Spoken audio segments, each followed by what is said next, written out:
En France, la participation était en légère hausse ce midi par rapport aux européennes de 2009 avec 15,7%, soit presque un point de plus.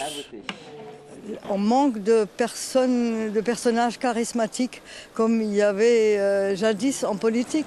On n'a plus des Jacques Delors, des Willy Brandt, des personnages de cette taille-là, si vous voulez. Je suis père, grand-père, etc. Donc si c'est pas tant pour moi, c'est également pour mes enfants, mes petits-enfants.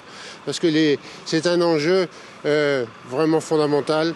C'est l'Europe où on crève. Il y a quelques jours, le ministère de l'Intérieur a donné consigne au préfet de garder les bureaux de vote ouverts jusqu'à 19h ou 20h, partout là où c'est possible. L'objectif, c'est de permettre au plus grand nombre d'électeurs d'aller voter. Alors, est-ce que cela aura réellement un impact sur le taux de participation? Réponse avec les résultats dans la soirée. Olivier Peggy à Paris pour Euronews.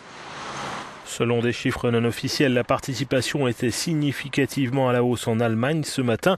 Beaucoup ont donc choisi d'exprimer leur opinion par les urnes.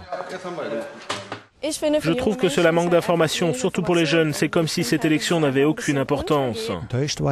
J'ai été déçu que pendant la crise économique en Europe, autant de banques aient été sauvées sans contrepartie pour les populations.